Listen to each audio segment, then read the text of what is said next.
ప్రస్తుతం పరిస్థితి ఎలా తయారైందంటే బీజేపీ గడిచినటువంటి 2 టర్మ్స్ 2014 కానీ 19 కానీ పూర్తి స్థాయి మెజారిటీతో సింగిల్ లార్జెస్ట్ పార్టీగా ఒక వెలుగు వెలిగింది. ప్రస్తుత పరిస్థితి ఎలా తయారైంది అంటే 2024కు వచ్చేటప్పటికి తమ కూటమిలో ఉన్నటువంటి ఇతర పార్టీల సపోర్ట్ తోటి ప్రభుత్వాన్ని నెట్టుకొస్తుంది.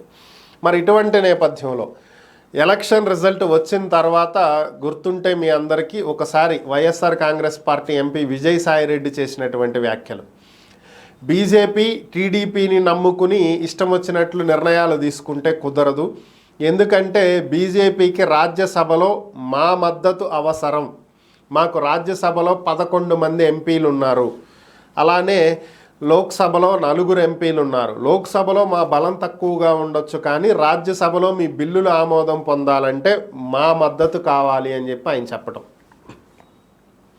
ఇప్పుడు ఇదే కీలకంగా మారింది. ఎందుకంటే రాష్ట్రపతి ద్వారా నియమించబడినటువంటి 4 ఎంపీలకు మన శనివారంతో గడువు ముగిసింది. సో కాబట్టి వాళ్ళ కాల పరిమితి అయిపోయినటువంటి నేపథ్యంలో ఆ పోస్టులు ఖాళీ అయ్యాయి. ఇవే కాకుండా రాజ్యసభలో మొత్తం 20 ఎంపీ సీట్లు ఖాళీగా ఉన్నాయి. వీటికి ఎన్నికలు జరగాల్సి ఉంది.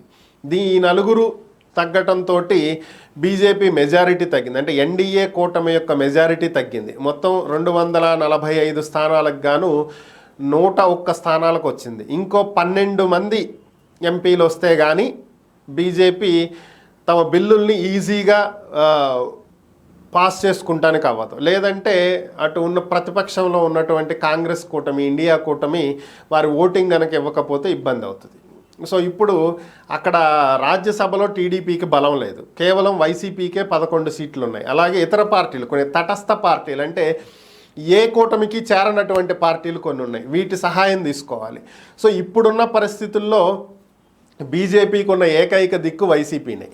ఇప్పుడు ఏవైనా సరే లోక్సభలో పాస్ అయినటువంటి బిల్లులు రాజ్యసభలో పాస్ అవ్వాలి అంటే జగన్ అడగాల్సిందే, మీ ఎంపీల సపోర్ట్ మాకు ఇప్పించండి, ఈ బిల్లు ఆమోదం పొందేలా చూడండి అని చెప్పి అడిగి తీసుకోవాల్సినటువంటి పరిస్థితి. మరి ఏం జరిగిద్ది అనేది చూడాలి.